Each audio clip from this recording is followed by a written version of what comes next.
ধৈর্য ধরো বৌদি, সময় সব ঠিক করে দেবে। সময় তো চলে যাচ্ছে যোধা, 3 মাস হয়ে গেছে ওনাদের দেখিনি। আর এখানে শরীফউদ্দিন আমাদের সম্পত্তি লুট করছে। আর যেদিন সবকিছু শেষ হয়ে যাবে সেদিন শরীফউদ্দিন ওনাদের। এমন কোনোদিনই হবে না। আমরা এতটাও অসহায় নই। আমরাও মোগলদের সঙ্গে লড়াই করব। আর কতদিন ওদের চাহিদা আমরা পূরণ করব চুক্তে খান? শরীফউদ্দিনের চাহিদা দিনকে দিন বেড়ে চলেছে। 5000 আশরাফি দিয়ে শুরু করে পরপর 3 দফায় 20,000 আশরাফি চেয়েছে ও। কি করে মেটাবো ওর এত চাহিদা? আমার পিতার পক্ষে কিচ্ছু অসম্ভব নয়। উনি 3 জনকে রক্ষা করবেন, তোমরা একদম চিন্তা করো না। চিন্তা তো হবেই যোধা। আশরাফি যতদিন দেওয়া হবে ঠিক আছে, আর তারপর আমাদের 3 জনের কপালে জহরে লেখা আছে। কিচ্ছু হবে না, পিতা ঠিক কোনো না কোনো উপায় বের করবেন। রাজা ভারমান, এখন তো আপনার কাছে শুধু একটাই উপায় আছে। বলুন, উপায় যাই হোক না কেন, শরীফউদ্দিনের হাত থেকে নিজের সন্তানদের বাঁচানোর জন্য আমি যে কোনো শর্তে রাজি আছি। পিতা কোনোদিন কোনো ভুল পথ বেছে নেবেন না, ওনার প্রতি আমার সম্পূর্ণ বিশ্বাস আছে। বলুন চুক্তে খান, কি সেই উপায়? মুঘল সাম্রাজ্যের শাহেনশাহ বাদশাহ জালাল উদ্দিন মোহাম্মদ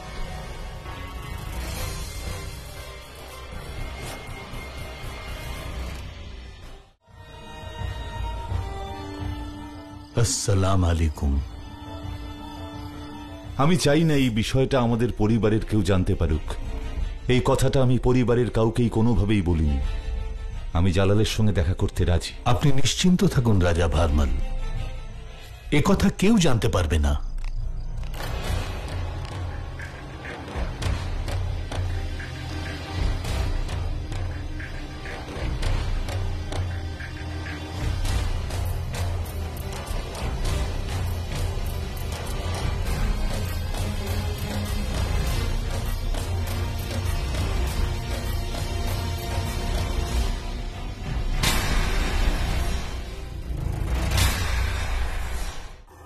যোধা, আমরা একটা কাজে। মা বলেন যখন কেউ কোনো কাজে যান তখন তাকে বাধা দিতে নেই বা কোনো প্রশ্ন করতে নেই। আর তাই আমিও আপনাকে কোনো প্রশ্ন করব না পিতা। তবে একটা কথা নিশ্চয়ই বলবো, সবাই এটাই জানেন যে আমার 3 দাদা মুঘলদের কাছে বন্দী, কিন্তু আমি একজন রাজকুমারী। তাই আমার শুধু 3 দাদাই নয়, আমার বহু সৈনিক ওখানে বন্দী রয়েছেন। তাই আপনার কাছে আমি একটাই অনুরোধ করি পিতা, আপনি যা সিদ্ধান্ত নেবেন, আগে রাজা হিসেবে তারপর পিতা হিসেবে। তাই আপনার কাছে আমি একটাই অনুরোধ করি পিতা, আপনি যা সিদ্ধান্ত নেবেন, আগে রাজা হিসেবে তারপর পিতা হিসেবে। আগে নিজের রাজ্যের কথা ভাববেন, তারপর পরিবারের।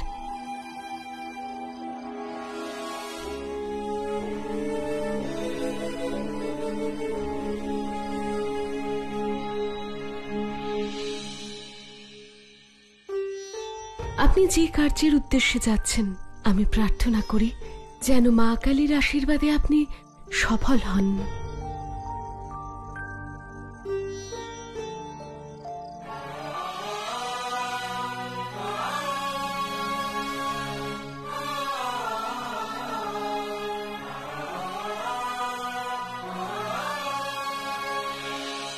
সুবহান আল্লাহ, আপনার মেয়ে নির্ভীক হওয়ার সঙ্গে সঙ্গে যথেষ্ট বুদ্ধিমতী। আমি বলেছিলাম না মা, পিতা তাড়াতাড়ি ফিরে আসবেন। দেখো, দাদারাও নিশ্চয়ই ওনার সঙ্গে ফিরে আসছেন।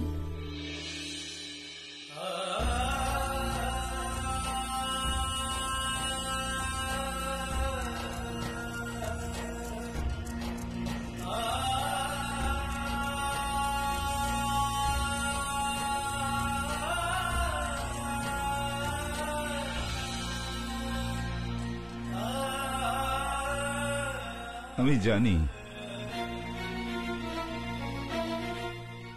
যে তোমাদের সবার চোখ কাদের খুঁজছে। চিন্তা করো না, আমাদের 3 ছেলেই সুরক্ষিত আছে। কোথায় ওরা?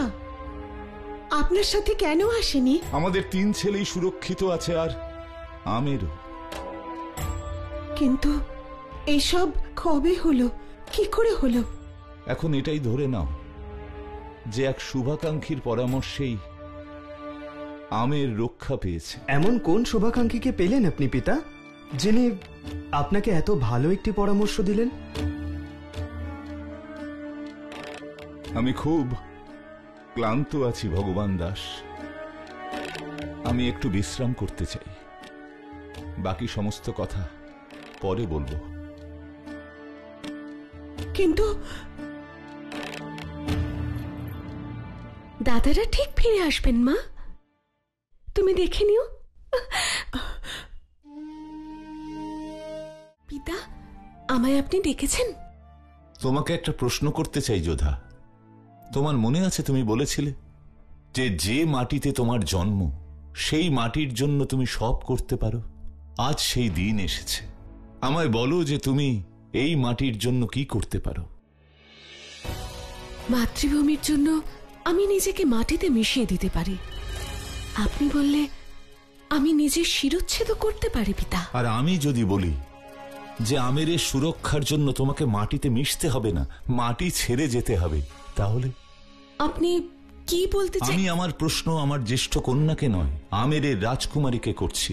সেই রাজকুমারীকে করছি যে একটা পাখিকে বাঁচানোর জন্য সমস্ত সীমা লঙ্ঘন করেছিল, আবার তারই স্বাধীনতার জন্য নিজের সবকিছু ভুলে গিয়েছিল।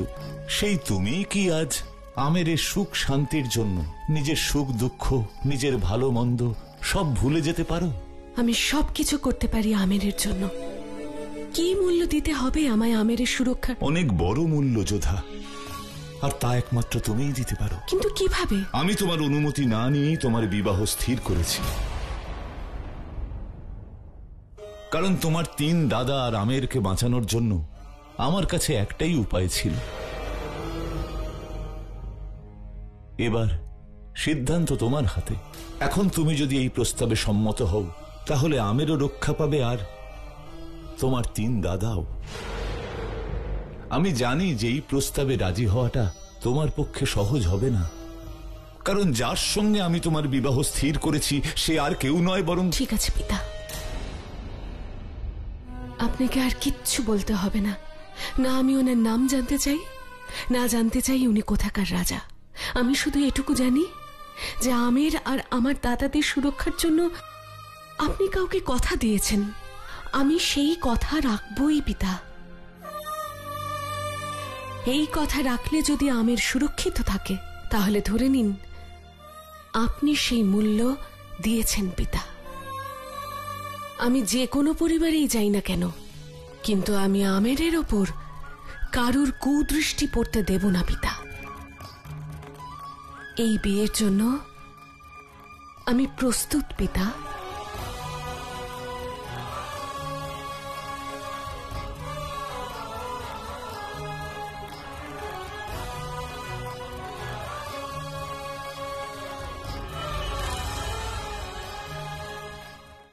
কি হয়েছে মতি? এই সমস্ত রাজা মহারাজা কিছুক্ষণ আগেই তো এসেছিলেন, আবার চলেও যাচ্ছেন। জানি না, বিশেষ কোনো আলোচনায় এসেছিলেন হয়তো।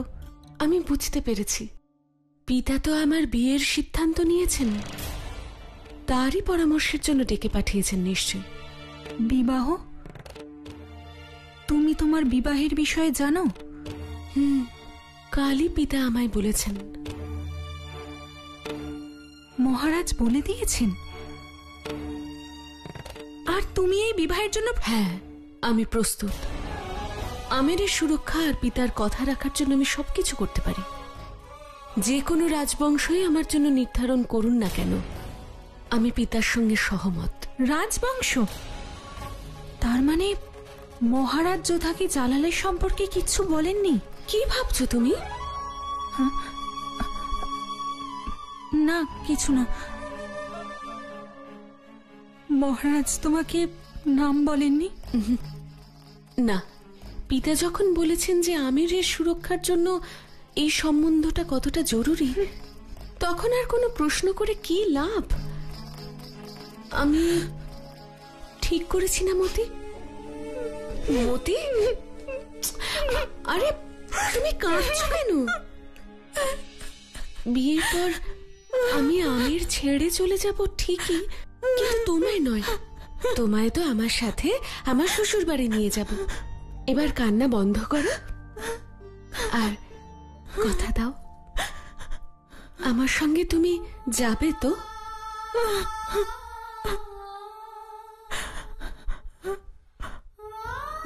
আমি তোমায় কথা দিচ্ছি যে তোমার ছায়ার মতো সবসময় তোমার সাথে থাকবো আমি। আমার দাদারা তাড়াতাড়ি ফিরে আসুন, তারপর আমি শান্তি পাবো।